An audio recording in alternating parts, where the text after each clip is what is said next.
भारत उस समय खाने के तेल का अपनी जरूरत के अनुसार घानी के इस्तेमाल से बना लिया करता था। गांव में बैलों से चलने वाली घानी होती थी।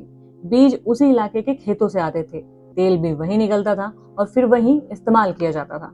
यानी किसान, खाना और बाजार तीनों एक ही चक्र में जुड़े हुए थे।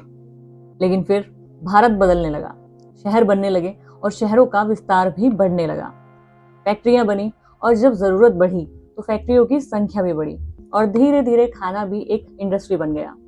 अब तेल भी घानी से निकलकर बड़ी बड़ी मशीनों और रिफाइनरीज में बनने लगा, क्योंकि घानी में तेल बनने में समय लगता था और मशीनों से एक ही टाइम में ज्यादा मात्रा में तेल बनाया जाने लगा।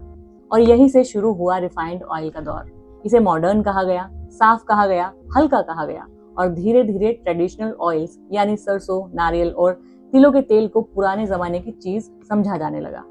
प्लास्टिक की चमकदार बॉटल्स में आने वाला तेल अब बेहतर दिखने लगा। लेकिन इसी दौर में एक और बड़ा बदलाव हुआ।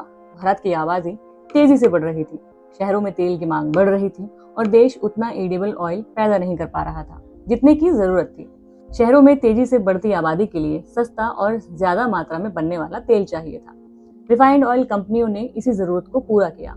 ये तेल लंबे समय तक खराब नहीं होता था, दिखने में साफ था और बड़े पैमाने पर आसानी से बेचा जा सकता था। यानी सिर्फ खाने का बदलाव नहीं था, बल्कि पूरी सप्लाई चेन बदल रही थी। और फिर पता ही नहीं चल पाया कि कब बाहर से तेल मांगने की ये मांग 60% तक पहुंच गई।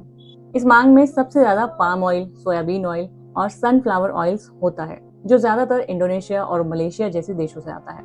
यानी जिस देश की रसोई कभी अपने खेतों पर चलती थी, वो अब वैश्विक बाजार पर निर्भर हो चुकी है। और शायद इसी के साथ हमारा खाना भी बदल गया है। पहले घरों में मौसम के हिसाब से खाना बनता था, अब प्रोसेस्ड फूड और फास्ट फूड सामान्य हो चुके हैं। पहले तेल कम था लेकिन खाना ज्यादा नेचुरल था। आज शेल्फ्स भरी हुई हैं, लेकिन लाइफस्टाइल डिजीज भी तेजी से बढ़ रहा है। हालांकि सिर्फ तेल को दोष देना आसान होगा, असल बदलाव हमारी पूरी जीवन शैली में आया है। अब एक सवाल आपसे, क्या फिर से अपनी पुरानी पद्धति को अपनाकर तेल की इस डिमांड को पुराने तरीके से पूरा किया जा सकता है? अपनी राय हमें कमेंट बॉक्स में जरूर बताएं।